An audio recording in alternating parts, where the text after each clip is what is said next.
It is the No1 Podcast. I am your host, Coach Jake. This is where we explore the journey from being no one to number one. I hope you guys are all doing good today. I had a couple great responses yesterday to the podcast. Today, I want to talk to you about why is entrepreneurship the key to financial freedom. And by the way, welcome. Lyrically Indigenous, the Muscle Wizard, Let's Do Some Art, Nature Boy 10th Planet, all right, great name, HSV Guy, David Curzio, Radic, Matt 3rd, March 3rd, Otimi Jiu-Jitsu, Owls and Mike, happy to see you all today. As ever, you guys can feel free to pipe up on the chat. I would love to talk to you guys, and that's how we're going to communicate today. So hope you guys are doing well. Again, the topic, why entrepreneurship is the key to financial freedom. So why am I talking about this subject? I've been an entrepreneur since, I think it has to be 2000 or 1999. So I've been an entrepreneur since 1999. That means I'm going on a quarter of a century of being in business for myself. Now, that's when I started. I already had a job, and it wasn't until 2006 that I was able to leave the job and go full-time on my own. Okay, took 6 or 7 years. I started, so 99, I would have been 28 or 27, something like that. And it took a while. Right. And the first thing that happened was I remember it has to be the year 1999 because I was listening to or maybe it was 2000. What was the name of that Dr. Dre album? Was it 2000 or 2001 that came out that year? Or it came out like the year prior to the title. Anyway, that year, there is a lyric in one of the raps where Dr. Dre is talking about somebody who's trying to diss him. And he says, move units and then we'll talk. Something like that. Move units. And it got me thinking. I was in grad school for financial engineering, which is ironic because you learn zero financial literacy in the establishment system, which is, in my opinion, probably by design. Because if you give financial literacy, then you don't have to have a JOB, or you can at least be in charge of your own JOB, right? So I went all the way through high school, college, and then grad school. And my grad school was in financial engineering, and I totally didn't learn anything about financial literacy. Of course, I learned everything about how to work a spreadsheet, how to build models, all these various theories, but not about actually how to become wealthy myself. Now, entrepreneurship has taught me that, okay? And that's really what I want to talk about today is why entrepreneurship is the key to financial freedom, right? So we're going to today deep dive into the world of business and entrepreneurship, explore why it is the ultimate path to achieving financial freedom, okay? Now, what's up, Bellmaster, Lonnie Hammett, Golden Shellback, Sad Guy Hussin, Master with Cracked Ribs, James, Tor, Radic, all you guys, happy to see you today. So, like I said, in today's episode, we're going to deep dive into why the world of entrepreneurship is the ultimate path to achieving financial freedom. Now, I started scientific wrestling in 2003, and here we are today, blowing up. Now we have, last year we launched our affiliate program. We have 11 affiliates across the United States and Canada, looking to expand overseas. Very excited about that. Check it out. Scientificwrestler.com has the value stack, so you can check it out. But let's really talk about what does financial freedom mean. Lyrically Indigenous popped in, said it was released in 1999. So that was the first year. The first thing I did was I was very heavy into professional wrestling at the time. I was taking a break from grappling because I wasn't achieving my goals in grappling at the time. And I was feeling a little lost. This is before I had really discovered catch wrestling wholeheartedly. It was just on the radar, but I hadn't gotten obsessed about it. And I was a little bit like, what do I want to do? And I think I've told this story before. I was dating this girl who was not impressed by my grappling career plans, but was very enamored with WWE at the time. This was the Attitude Era, the height of the Attitude Era, the height of the competition between WCW and WWE. And I'm going to be real, I was doing everything it took to win. I already had a strong wrestling background. I'm already good at getting on stage. I have no stage fright, but I needed to learn the ropes of the business. And because this girl was into it, I wanted to impress her and I got into it. And I started doing steroids. Not proud of it, but I did at that time. And I got pretty big. I naturally walk around at about 200 pounds. I'm almost 6'2". And I got up to about 230 pounds. And I was pretty big. I'd gotten to back then, you couldn't be a Zack Sabre Jr. You couldn't be a Adam Cole. All the little guys were having a hell of a time. It was very difficult to get booked. I think the only guy was Rey Mysterio back then that was small. So you had to get as big as you could. Anyway, I figured out that, oh man, I'd heard that Dr. Dre lyric.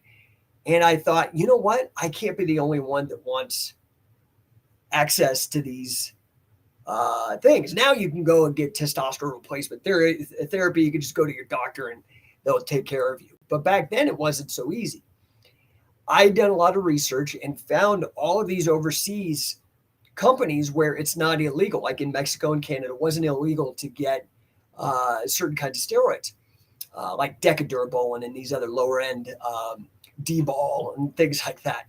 So I had this list of all of them, and I concatenated the list and made a directory and started selling it, not online, but in the back page of like the San Francisco Weekly, you could run an ad. And so I'd run these ads. And that was my first thing. And I made some money. It wasn't huge, but it was profitable, but it wasn't huge. But that's when I got my first taste, right? So from there, I experimented. I tried to make a set of Excel add-ins in a spreadsheet that you could sell that would do calculations of body fat, body mass, these kind of things, track your workouts, give you all that. I called it Fitnomics back then. That was my second endeavor. And again, it was okay, but I wasn't making that kind of money. Now, I became obsessed with Catch as Catch Can. And all I did is I had to look at one of the ways that I determined the projects, and I still recommend this to my clients today, is when you find something that you're obsessed with, and an easy way to figure out what you're obsessed with is go look at your credit card and your bank statements. What do you spend a lot of money on outside of expenses that are normal, like food, shelter, that?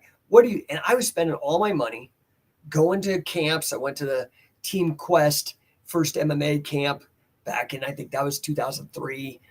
And I was traveling getting all this training, learning Japanese style pro wrestling because I started getting obsessed with catch wrestling. And I was like, well, this is great. If I start a business, I can write all those expenses off. And then I could take, and if I produce quality, valuable content to other people and learn how to package it, market it, and sell it, now I can make money. Does that make sense? So Muttbag Kang, welcome.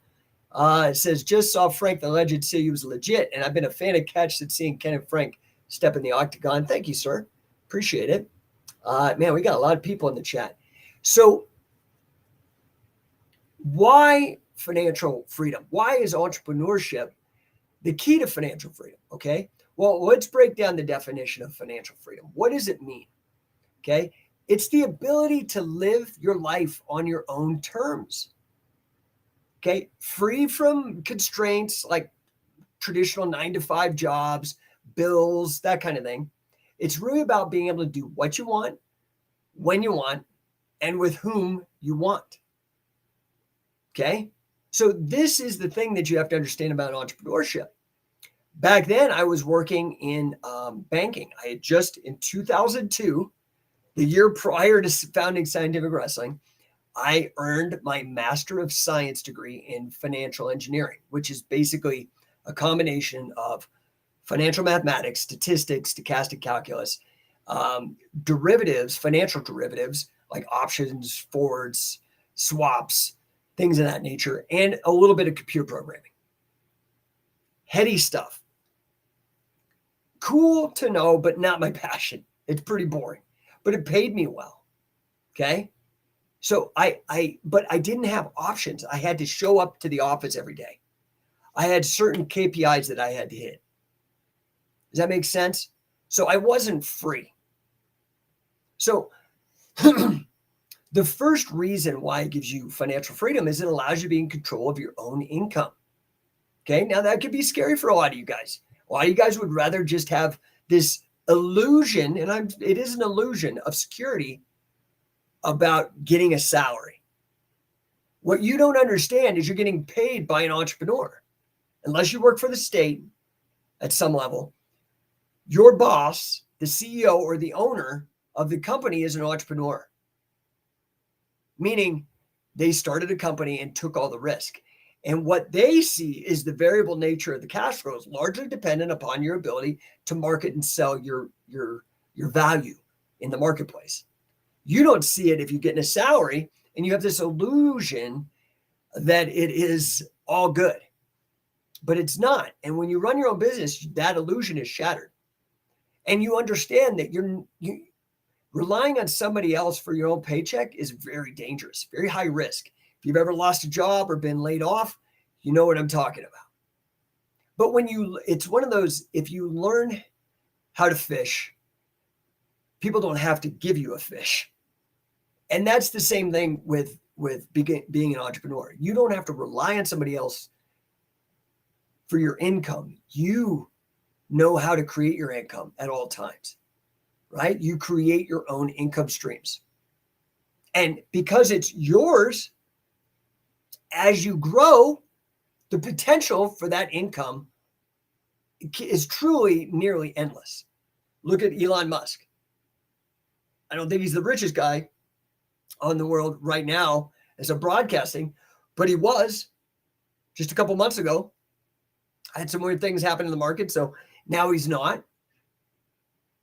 But he took that risk. So what I'm saying is that income potential is massive compared to when you get locked in trading your time for money.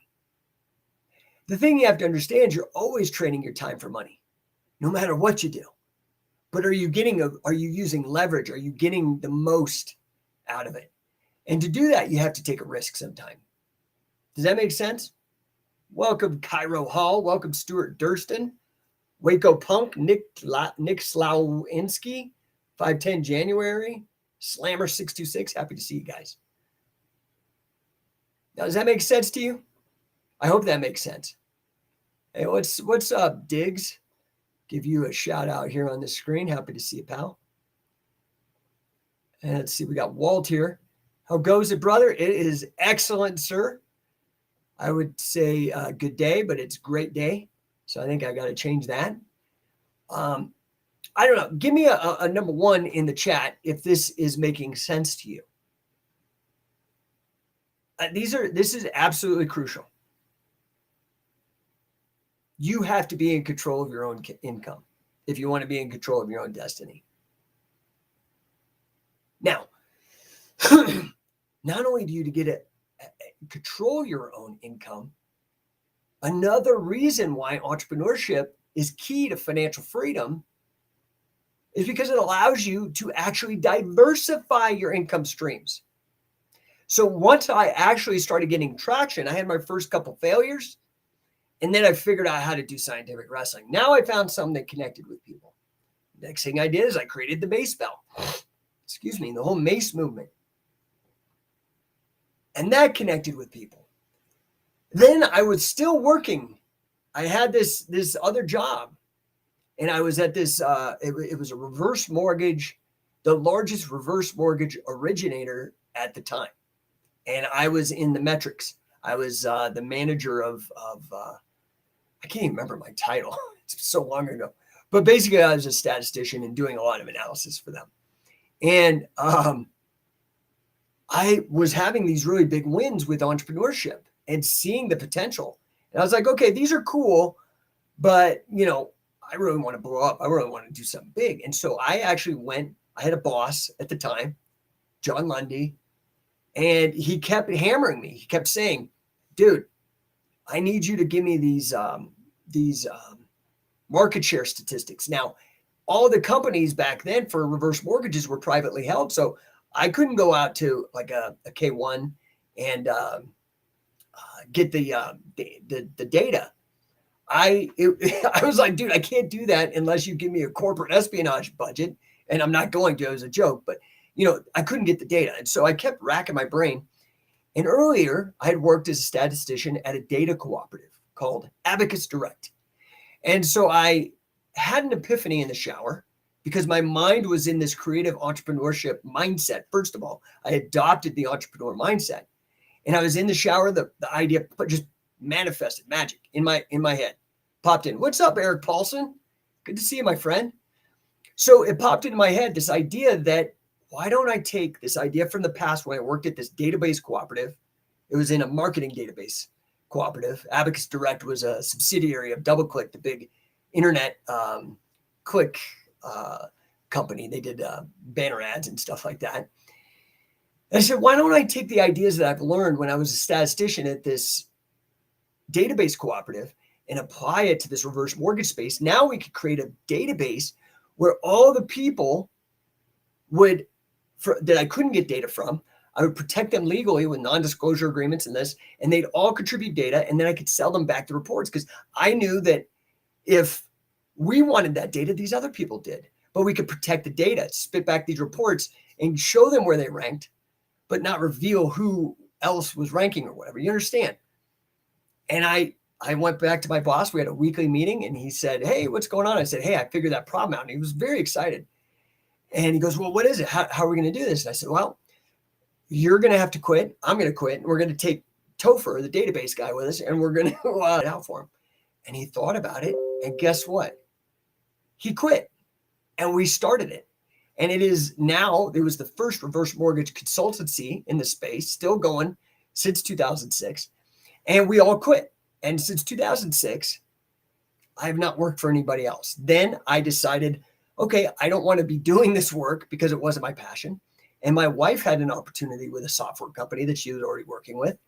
And so we decided to work on providing enough value to where we could buy in and take over the company, which we did. Meanwhile, I was still working on Macebell. I was still working on Scientific Wrestling. Okay. Now, how is this relevant? I'm saying the other reason that entrepreneurship is key to financial freedom is because it allows you to diversify your incomes. Not only does it teach you how to make incomes, but now you can set up multiple. So if the software company wasn't rocking, then I would have some money coming in from the consultancy. And if that wasn't, I'd have money coming in from Scientific Wrestling. If that wasn't rocking, I could do the Macebell. And then I just kept stacking these up, almost like building up your own mutual fund. But the thing is when you buy a mutual fund, you don't know what's going on in those businesses. That's why a lot of people lose money in the market, because they just put their money in there and they listen to these money managers and they lose the money. But I started building my own portfolio of businesses, and you could do the same thing, but you have to have the mindset and you have to have the knowledge. That's what I'm doing here. Just trying to share that with you for free. So you learn how to create income. You then also learn the value of diversifying in your income. But the most important reason why entrepreneurship is the key to financial freedom in general, is because it allows you to truly tap into your full potential. I mean, how many of you guys out there really, truly think you are living up to your full potential? I'm just going to be real. I highly doubt it. I think that probably 99% of the people out on the planet are not living up to their full potential. And when you see somebody living up to their full potential, we're wowed by that. But this is the thing. I believe this is possible for most people. I think it's just mental. When you're an entrepreneur, you're not just punching a clock, cashing a check. You're actually creating something from nothing, something that did not exist prior. I mean, had I been hit by a bus before putting out the mace, On It wouldn't have one. All these people out there making millions of dollars, whether they're trainers or manufacturers or influencers on the internet, whatever way they would have to be doing something else. This is the same for scientific wrestling. All these people that are going around trying to start their own catch as catch can thing. Hey, man, go for it. I'm happy. I did the same thing. You're probably not doing as good a job as me. But I will help you. That's why the affiliate program exists. Scientific Wrestler. You can actually be my partner. Use my experience, my success as your launching point. But my point is you're creating something that did not exist prior. You're creating value. You're actually making an impact on the world. That is, I've done all these mental assessments. Money is actually low on my assessments. My wife, it's a huge motivator for her, which is great because I like money too, but it doesn't really motivate me at the end of the day. What motivates me is making an impact. And this is the greatest thing, is you get to make an impact as well. And so doing, you get to fulfill your purpose and reach your full potential, right? So if you are ready to take control of your financial future, if you're ready to diversify your incomes, learn how to earn, you want to tap into your full potential, okay? Then entrepreneurship is the key to that. Does that make sense? What's up, Carlos? Carlos giving me a number one. What's up, brother? Hope you're healing up good. Carlos is one of our promising coaches that's in our coaching program. Trying to get him to be an affiliate. He's a killer coach. Great guy. So now I told you I'm trying with the podcast to make it more efficient. I'm trying to keep the shows under 20 minutes. Yesterday I brought it all the way down to a half hour. I usually did hour shows. I'm used to my old radio show doing 2 hours. So I'm trying to bring it down. Today we're at 22. I did it in under 22 minutes. So guys, what can I do for you? Hopefully relevant within the topic I'm bringing up today, but it could be outside the topic. I have other areas of expertise. I'm going to give you guys about 2 seconds. If you have something in the chat, throw it up in the chat. Let me know how I can help you. Nature Boy 10 Planet. You want the hour episodes. Listen, dude. Okay, here's one thing I want you to understand. I appreciate that. And, that means a lot to me. And I appreciate you not only just piping up and give me your 2 cents, but that you want more time with me, which I appreciate that. The challenge is my time is valuable. Like I was spending a lot of time and I need to do other things. I've literally had about 15 meetings today already, business meetings. So I want to be able to give to you guys, but it is difficult. So yeah, that's part of the reason why I'm doing the shorter format. I may eventually go to longer format, but we have to start monetizing this because my time is better spent elsewhere. I've got 3 kids at private school. I've got a mortgage. I got all these obligations that I got to get done. So in addition to actually getting the business going too, because this doesn't really monetize for me. This is more of me doing a public service to help you guys and educate you guys as much as I can. So I hope that was really good. Oh, we've got the Emperor Charlemagne. Wow.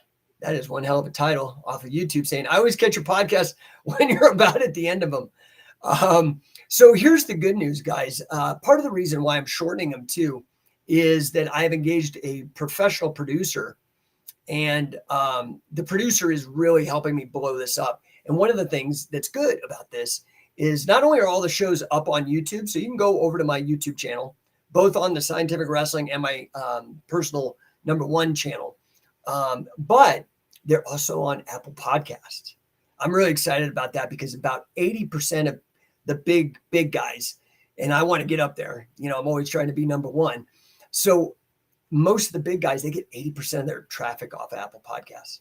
So I'm super excited. You can go find me over there. I'm going to put the link up as well.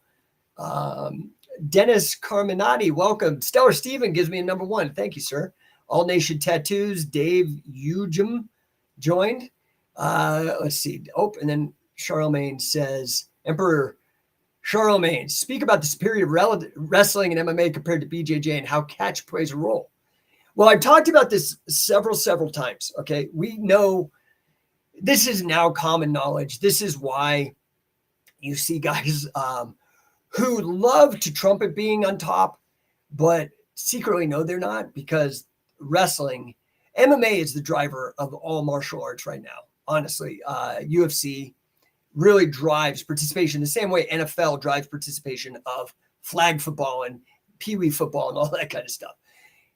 Wrestling is the greatest predictor of champions in MMA, period. Statistically, and this has been going on for like decades now. There is some lag time with the propaganda and the marketing being sold about, let's say, Brazilian Jiu-Jitsu. There are twice as many MMA champions that come from a strong wrestling background than do Brazilian Jiu-Jitsu. So we know this is statistically a fact. It's not even worth arguing. Yes, we all know about Gordon Ryan. Gordon Ryan, in my opinion, it doesn't have to do with the style. In fact, his style, to me, when I look at Gordon Ryan,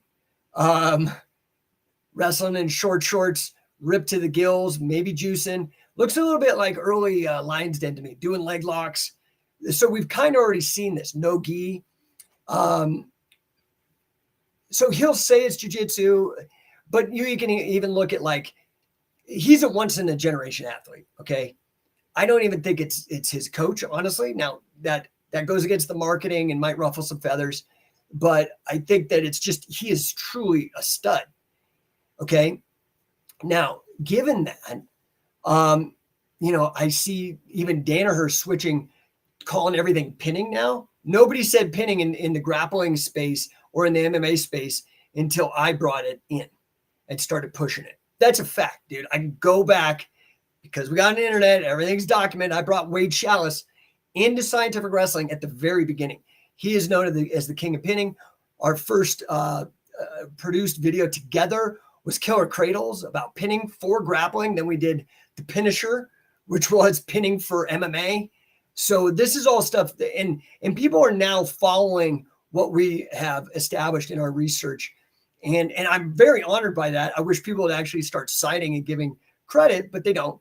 Now, so that's the superior wrestling and MMA compared to BJJ. Catch plays a role because wrestling, especially the freestyle and folk style that we're talking about, it is a derivative of catch as catch can directly.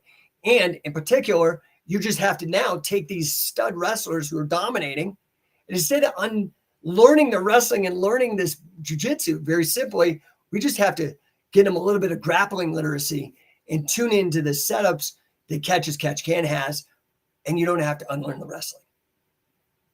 Right? So that's really been our program since the beginning. I hope that helps. And then let's see. Oops, I skipped one. So let's see. Charlene says, in modern no-gi BJJ, closer to Siama's shoot wrestling. I mean, first of all, Siama's shoot wrestling was the first truly kind of really organized modern MMA. And that's directly out of Siama Pro Wrestling and Carl Gotch's influence. So, yeah, not even, I mean, these are just facts. And I'm sorry, it kind of ruffles feathers sometimes because people are deeply invested in jiu-jitsu or in the propaganda. And it's just like, I don't care. Like, these are facts. Like, you just need to deal. MD Tempest, would you go one-on-one for potential mentoring? What do you mean? Would I do that? Have I done that? I've done that. I mean, that's what I did with Billy. Billy was my mentor. I apprenticed under Billy for 7 years. That's the exact amount of time in the medieval guilds they came up with the word apprenticeship. An apprenticeship lasts 7 years for you to become a master. So it's just weird, but like, yeah. So I think one-on-one mentoring is great. I do it. Most people can't afford me. Just because I can make more money doing something else. So Emperor Charlemagne says, today's product is nothing like class, because it's not, dude. It's not. It just isn't. You're right. Roman Stone, Jake, the main man. Thanks, dude. Appreciate that, Roman. That's very nice.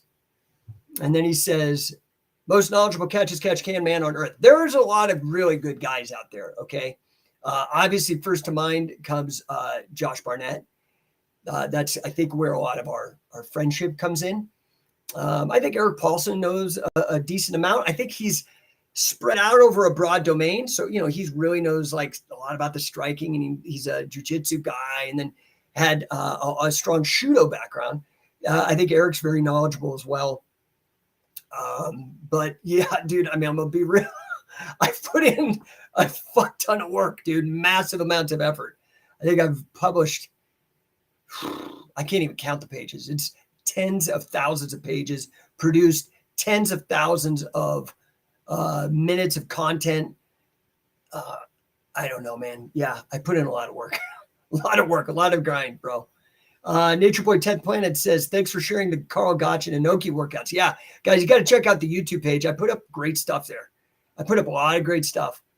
And let's see here. He says, Emperor Charlemagne says, last question for me. What do you think of Yukio Miyato? And have I met him? Thank you for your time. I've not met him face to face, but we've talked quite a bit, obviously, because we share a mentor. I think Miyato knows quite a bit about the Billy Robinson approach. I also believe that Hideki Suzuki, I think both of those guys really understand the Billy Robinson approach, probably on my level. I don't know exactly how many hours. I think Miyato and I have probably spent about the same time with Billy. I think, the advantage I have is that I also spent time with Carl, Gene LaBelle, Dick Cardinal, a little bit of time with Fujiwara. So I've got also this massive amount of time under Billy and really understanding his process and system. And then these other perspectives, and then time with Wade Chalice, Guinness record holder for the most wins and pins in all of wrestling, the most dominant style in mixed martial arts. So, but highly recommend, if you're in Japan, look up Hideki Suzuki, look up Yukio Miyato. Miyato was a wrestler in the UWFI as well. Hope that helps. Let's see. Harry Smith is bringing great attention to it as well, says Roman Stone out on Facebook. Yeah, Harry is great. Harry has been with Scientific Wrestling since, I want to say 2007. He came to the very first Billy Robinson training we held at the Santa Monica Wrestling Room. And Harry's been great. So he's a full coach with Scientific Wrestling. In fact, you guys, I've tried to make these opportunities. You could have trained with Dick Cardinal, man, right? I mean, Gene LaBelle made himself a bell. You could have trained with him. Billy Robinson. For the longest time, I had Wade Chalice and Josh Barnett together on camps. He could have come and trained, and he didn't. So I would really recommend you guys get to Coach and Catch.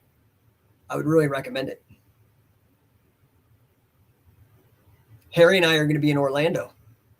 Now, I can't guarantee any of these people are going to come, but I've gotten verbal confirmations that about 4 main event level WWE stars are going to be at the Orlando training, learning, perfecting their craft, which is slightly different but what are they trying to do? They're trying to emulate a real fight, just like John Wick, but it's theatrical with some other craziness involved. But Emperor Charlemagne, you said it was the last question. It's okay. Sorry, one more question. Is the Inoki Gotch footage you recently posted different from the Gotch workout DVD you sell? Is it part of it? Again, thank you. No. So the condition for combat sports footage is what Carl and my friend, both of them deceased, unfortunately, Tom Puckett, put together to try to codify and record the workouts that Carl was famous for. Now, the workout that I put on with Inoki, I think that was originally filmed for Japanese TV to promote Inoki. And there's all kinds of great stuff on there, stuff that's not on the conditioning DVD. But that is just like documentary footage. It's not him actually talking through and coaching you. So I would definitely go check it out. Lots of great ideas on that video, by the way. Lots of great. Just go to the Scientific Wrestling YouTube channel. I have so much free content for you guys. You can go to scientificwrestling.com, click on the articles link too. Tons of free articles. I don't know, man. I'm trying. I do this for free. Just trying to get you guys, share. Like I said, I'm motivated by impact. That's why I'm doing this. But I mean, I can't do it for free, but I do give a ton for free. The Fighting Library, which has the first 4 encyclopedias of scientific wrestling, 2 bare knuckle boxing compilations, jiu-jitsu compilations, all these old tomes. It's over 10,000 pages, and just the fightinglibrary.com. Go there. Tons of stuff. So anyway, any other questions, guys? Otherwise, office hours are going to close. I did get the main content done in 20 minutes and then got to the questions afterwards. So I appreciate you guys. I will see you tomorrow, and really make the most of the day. You got 24 hours. You can get in your workout. You can get in good sleep. You can eat right. And then you can bust your ass working for your dreams, for your own financial freedom. But, one thing in closing I'd like you guys to understand. Freedom and responsibility are 2 sides of the same coin. They're 2 different perspectives on the same concept. You're not, unless you happen to luck out, get the genetic lottery. Like some people are lucky genetically. They have good looking parents or whatever, or maybe they have ugly parents, but the combo produced a good looking kid. That's lottery. You had nothing to do with that. You really shouldn't be proud of it. You're just lucky. Some people get that with silver spoons. Some people are born with rich parents. Okay. I'm not talking to you guys. Well, if you don't learn financial literacy, it will end with you. You'll be the last in your generation because you'll squander that money because you didn't learn how to earn and how to keep it and how to grow it. So freedom, financial freedom, and responsibility, which is basically financial literacy, taking risks, experimenting, learning. There's no get rich quick unless you're a trust fund kid. I have no problem with that. I'm just saying you're going to have to work your ass off. Okay. If you want freedom. Freedom and responsibility are effectively the same thing. All right, guys. I really appreciate you tuning in. We will be back tomorrow.